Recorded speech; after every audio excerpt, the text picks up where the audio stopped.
What's up, everyone? It's the God, Young Montu-Ra, and welcome to Montu-Ra, the podcast, where I talk about the good, the bad, and the downright dirty of music, business, and spirituality.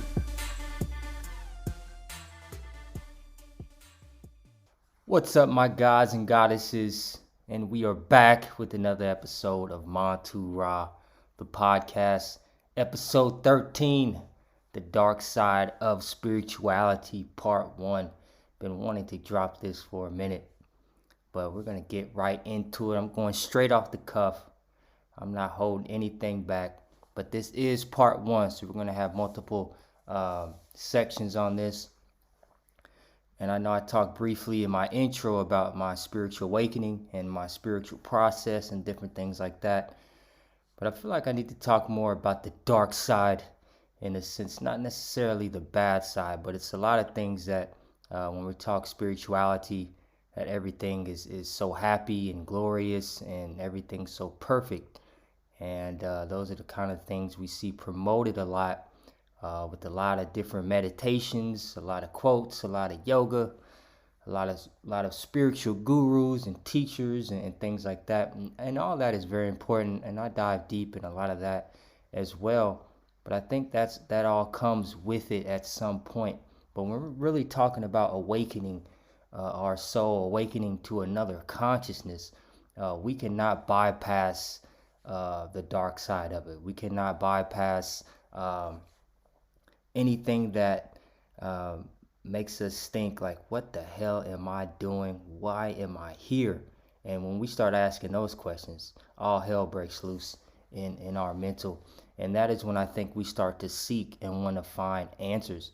But walking the path of spirituality leads us to obviously a greater connection with our higher self, with our most high, with our God or goddess, or whoever it is that we vibe with on a higher level, right? But we may begin to seek answers about our purpose, about our existence. We may begin to question the status quo. And that is something I want to touch on too. Is like when we start to ask questions, it's like we're conspiracy theorists. We're some type of scam, because when we start to talk waking up to the unknown, we start to look at life in a whole nother perspective. But when we start to express these different beliefs or just different questions that we have, we start to look like a scam. But that is just us waking up to the unknown, and that is something a lot of us haven't done, and some of us have. But when we are starting to begin that, good luck with starting to talk to other people that aren't yet in that progress, right? So, like I said, we may begin to pursue meaning and depth in all of our experiences instead of chasing that instant gratification, chasing that relationship, chasing that bag. So we're undergoing a huge shift in our perspective. And 2023, I believe, is the year of the biggest and hugest, is that even a word, transformation on this conscious collective that we're in, on this earth realm here. So while this experience at the beginning for us, when we start to wake up, is like liberating, we experience finally waking up from the illusion we possibly have been living, the lies that we've been told. This journey often may lead us to that dark and painful place that we're going to talk about. After all, we are only ready to heal, right? Acknowledging our need to heal and the source of our wounds. So when we start to awaken, we may begin to make the connection between like our past experiences with current behaviors and patterns. We may unbury past traumas, relive past memories, and encounter things we have hidden in our subconscious. So diving deep into our own psyche and facing our shadow self may be difficult to bear. Some of these things we've been trying to sweep under the rug for so many years. I've talked a lot about our ancestors and our parents and how we were raised and things like that. All of these things start to like uncover themselves, and that can be very traumatic in a lot of our lives, is because now we just have all this energy, all this knowledge, everything just happening at once, and we don't even know what to do with it. So we have to understand where and why we are at the present moment. Only then it will be possible to take a step into the future, towards the version of the self that we truly want to be. Um, I've talked a lot about being in this void stage in my own personal life, transforming my life, transforming who I was to who I want to be, but not who I want to be just yet, right? So we're all kind of in this void period. We've talked a lot about astrology and how that kind of intertwines with our spirituality.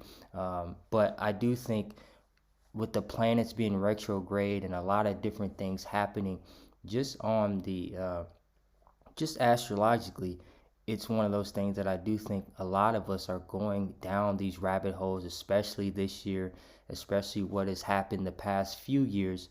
We are all losing that veil of the perception of life that has been, and we are currently finding our own answers. So that new version of ourself may not, want the same things that we might have previously enjoyed. So during our awakening, we may feel disconnected from people and things around us and feel lonely or isolated. We may look at the collection of material things we have amassed and realize, hey, what is this shit? Why do I need all this stuff, right? So, you know, it's like some of the things we've gone through aren't even necessary. Some of the stuff that I've had a ton of shit, and after a while, I just give it away or throw it away or just, who knows? But it's like none of that stuff really makes us happy. And what we start to realize is that we're living a life that's unfulfilled. Maybe it's our workplace, maybe it's our career, maybe it's our relationships. Those are the things that really start our spiritual journey. Those are the things that really kind of propel us to find our purpose, to find our calling, and for us to really tap into some unknown energy to help us find comfort for being on this plane. So those are the urges that we just feel like, we want to get rid of shit. Let me get rid of everything. Let me get rid of my possessions. Let me leave this business. Let me do what I love to do. So those are the things that I believe kind of spark this spiritual awakening. But this is like the dark side of it, is because all of these things that we're talking about happen at once, right? They just roll in constantly, like, oh, this isn't good. I'm tapped into this toxic energy. Let me get rid of that. I'm wasting my time doing this.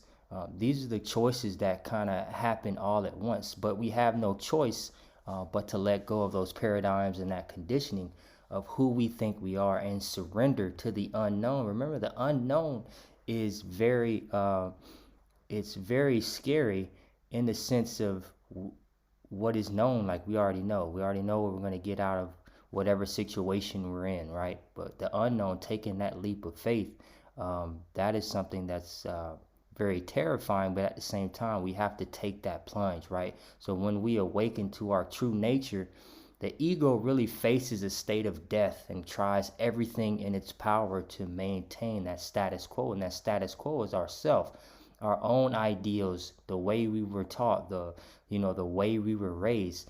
The ego, in a sense, is a false self created by an unconscious, like, identification with the mind, right? So, but it does not reflect our true nature, our true self, our higher self. The ego may cause us to revert to previous patterns, because we feel attached to the various aspects of the illusion of self and even experience suffering in our spiritual practice. But the ego death, I believe, is necessary.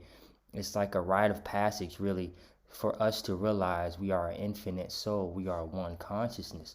And that is deep to even talk about, is because sometimes we get trapped into our own appearance, or we get trapped into our own just like our own illusion. And I made a post something about talking about believing in our own delusion, following your dreams. And I do think that has something to do with this as well. It's like we'll get trapped in a delusion of somebody else perspective on how we should be or how we should act or how we should talk, right? But once we start to tap into our own self, we realize that everything is connected.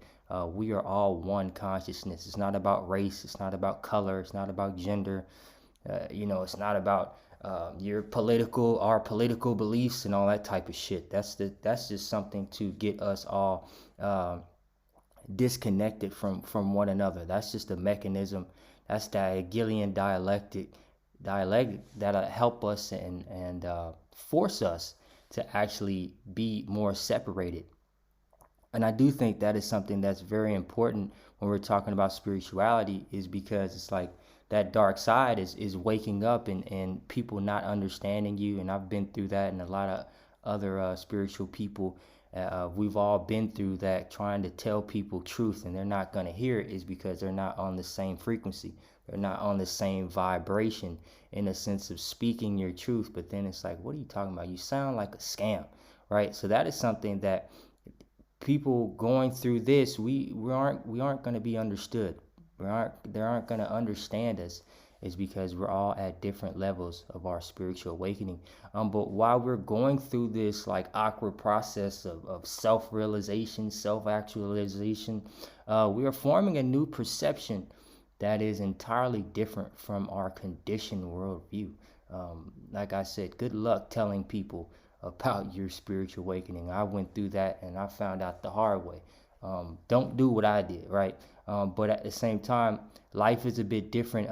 More of this stuff is accepted nowadays, but at the same time, we still have those doubts of our own sanity. We may go through phases of being, the biggest skeptic or the biggest scam that we know. It might just be ourself, right? So everything might look kind of weird and funny as we start to transition to our new self. Some of the things we learn may directly contradict what we have always believed in, and that could be the biggest awakening right there, is realizing a lot of the things we learned as kids was really a lie, a cover up, some type of scheme to get us to think a certain way. I believe that everybody nowadays is taught to be a worker, is taught to not be an entrepreneur, or not be able to take care of themselves in a sense. Either it's by always having to have somebody over us, presidents or bosses or just people in general, always having to have somebody telling us what to do, is because that is how we were raised. We were raised to remember things and regurgitate them, and then that's it. Like, I could ask people a lot of questions about, what did you actually learn from school? What did you get out of it? So those are the things that I think are some of the instances that kind of just wake us up in the early stages of our spiritual journey. But as we raise our vibration, it's like we attract the tools that help us to embody this worldview and align with our higher truth.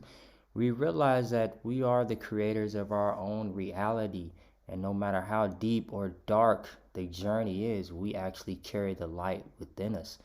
We are the light, and this is why we are creating this soul family here. Definitely tap in with me on Bigo Live. That is an app I tap in with pretty much every day, and we talk a lot about spirituality, astrology, and things like that. But I do think this is something that is helping us to align our truth, right? Going through these dark periods in our life, knowing that everything and most things are a lie, knowing that the TV is just a manipulator to help us think about different things, or to help us to focus on the lack and the scarcity in life. Everything on the news, if you turn it on right now, if you're listening to this, turn on the news right now, and I guarantee it's going to be bad news. It's either going to be sports or bad news. That is the only thing you're going to hear. But after awakening, we may experience these like mental disorientations, like these physical aches and pains. I had a lot of pains and boils and headaches and just a lot of illnesses, because our body and energy field need to make these adjustments. The awakened state mentally, the experience can be one of like being lethargic or being just don't even want to do anything, not able to function, or just feeling lost or spacey or detached from any sense of who we are. And these are the things that a lot of the spiritual community may not talk a lot about, is because everything's supposed to be happy. It's like, I was told if I'm spiritual, I'm not supposed to get mad, or I'm not supposed to get angry. Like, that's bullshit. We need to feel our emotions, make peace with the past as well, but definitely deal with the anger, deal with the anxiety, deal with the lostness of ourself, right? Because I believe once we deal with these different things, um, we're able to like integrate the affirmations and the yoga and the studying and things like that. But we can't go from, oh, I'm reading this type of or I'm reading this book, so to speak, and now I'm going here. It's like, no, we need time to break ourselves down so we can get to that next phase. But yet, we are still here in this world, right? We're still in the same body. We're usually in the same roles. So if you were a mother, then you're still a mother, right? If you're a husband, you're still a husband. If you have working in a particular job, you're still probably working there when you do finally wake up. But in the midst of our roles in these different situations, we are different. Like, we're going to respond more naturally because our mind is less cluttered by ideas about um, how to behave and who we are, right? We're going to respond to what is needed in the moment instead of to our ideas about what should happen. Um, and at the same time, it's like we may not even believe a lot of the old ideas anymore. They just don't interest us. It's one of those things when we're talking about vibe. I talk about vibe a lot. It's like we have different people in our life, and different things might happen, and we just may not talk to them anymore. It's not because we don't like them, or some cases might be that, but most cases we may just not talk to them because the frequency of change. Like, when we start to change, a lot of people in our life start to come and go. You start seeing new people that you start to want to build a relationship more than the people that were on your old frequency. So when you see those old people, they're going to be talking about your old frequency, what you used to do, how you used to act. When you start to meet these new people, they start to build on your new spirituality, helping you to your next level, or that next part in your journey. So that is something that we start to really understand. Like, dang, why are people not talking to me? When I first went through my spiritual journey, I was having a hard time just even connecting with anybody because nobody could understand me. But I didn't understand myself, and at the same time, it was something that I feel like was needed, because I needed to isolate myself. I needed to tap in, and I think that's what a lot of us are going through right now, especially this year. This is the year of the biggest transformation on this plane here, and I tell everybody, please do your own research. Take what I say with a grain of salt, but at the same time, this is something that I can just feel, and a lot of us are feeling it, feeling these effects.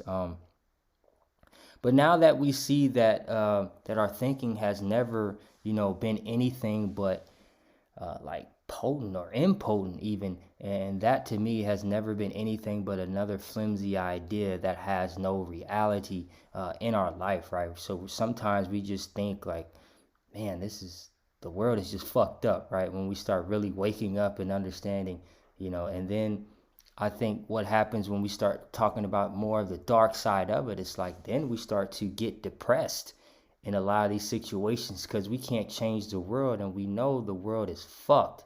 But at the same time, I'm always thinking like, you know what, if I can't change the world, I got to change myself first. And I do think that's what we are all doing. And I do think that is why this is such a great time and such a great year to start these different practices, and start to go down these different rabbit holes. That's because it's like, once we know that everything is a facade, everything wasn't real, then we start to find what is real, what is true, and how can we live a life of purpose. But not only that, how can we help those as well? So that's just part one. I didn't want to have it to be too long, but this is part one of the dark side of spirituality. Part 2 is going to come soon. I appreciate everybody for tapping in. Make sure you follow me on my socials at official Montu-Ra, Facebook, YouTube, and Twitter. Official Montu_Ra on TikTok and Instagram. It's the guy Young Montu-Ra, and I will see you in the next one. Peace.